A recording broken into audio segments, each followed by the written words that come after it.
एक भारतीय जनता पार्टी ये double standard party. Bharatiya Janata party ने मीरा भाईंदर एमआईएम के साथ अलायंस किया और भारतीय जनता पार्टी ने अमरनाथ में कांग्रेस के साथ अलायंस किया।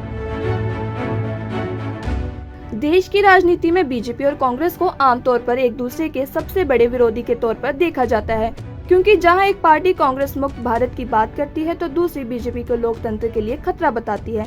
ऐसे में अगर ये दोनों दल साथ आ जाएं तो ये किसी राजनीतिक कल्पना से कम नहीं लगता, लेकिन महाराष्ट्र के अंबरनाथ नगर परिषद में ये कल्पना हकीकत बन गई है। जी हां, ठाणे जिले के अंबरनाथ में स्थायी निकाय चुनाव के बाद ऐसा राजनीतिक मोड़ आया जिसने न सिर्फ राज्य बल्कि देश की सियासत में भी हलचल पैदा कर दी है।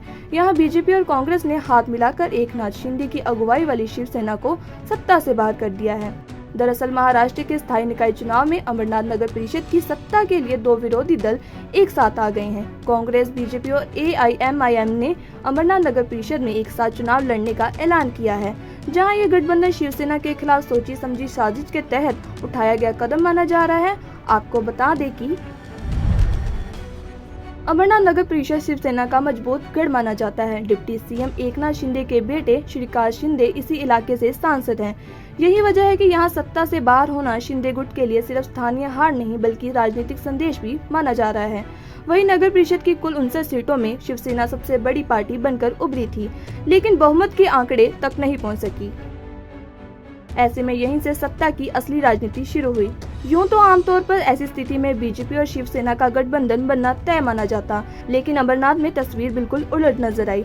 बीजेपी ने शिवसेना की बजाय कांग्रेस से हाथ मिला लिया, जहां इस गठबंधन में अजीत पवार गुट की एनसीपी भी शामिल हो गई। वहीं बीजेपी, कांग्रेस, एनसीपी के इस नए समीकरण को अमरनाथ विकास अघाड़ी नाम दिया गया है, जहां इस गठबंधन के पास बहुमत के लिए जरूरी आंकड़ा पूरा हो गया और बीजेपी की देशश्री करंजुले नगर परिषद अध्यक्ष चुनी गई। हालांकि बीजेपी के इस कदम से शिवसेना शिंदे गुट में जबरदस्त नाराजगी देखने को मिली। शिवसेना उद्धव गुट के नेता संजय राउत ने इसे दो मुहा केंचुआ तक करार दे दिया। तो भारतीय जनता पार्टी ये डबल स्टैंडर्ड पार्टी है। भारतीय जनता पार्टी ने मीरा भाईंदर में एमआईएम के साथ अलायंस किया और भारतीय जनता पार्टी ने अमरनाथ में कांग्रेस के साथ अलायंस किया। अमरनाथ में मोदी जी का नारा क्या है? कांग्रेस मुक्त भारत करूंगा। और महाराष्ट्र में बीजेपी वाले कांग्रेस के साथ अलायंस कर रहे।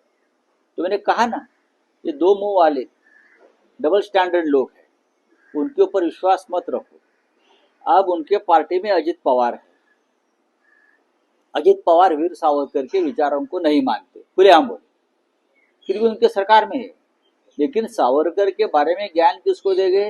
तो शिवसेना को देंगे और किसी और को देंगे। लेकिन वीर सावरकर को नहीं मानने वाले अजित पवार आपके साथ सरकार में बैठे हैं, निकाल दो उनको सरकार से। अगर सावरकर के ऊपर इतना ही प्यार आपका है, हाँ, तो उनको सरकार से निकाल दीजिए। वहीं सिर्फ शिंदे गुट ने ही नहीं बल्कि सीएम फडणवीस ने भी पार्टी के फैसले का विरोध किया है। उन्होंने 15 जनवरी को होने वाले नगर परिषद चुनाव से पहले अमरनाथ और अकोला में बने गठबंधनों को लेकर अपना बयान में कहा कि कांग्रेस और एआईएमआईएम के साथ गठबंधन स्वीकार नहीं किया जाएगा। अगर कोई स्थानीय नेता इस तरह का फैसला लेता है तो ये अनुशासन के खिलाफ होगा, उस पर कार्रवाई की जाएगी। ऐसे में अमरनाथ का ये गठबंधन सिर्फ एक नगर परिषद तक सीमित नहीं माना जा रहा, बल्कि इससे महायुति के भीतर असहजता और अविश्वास साफ नजर आने लगा है।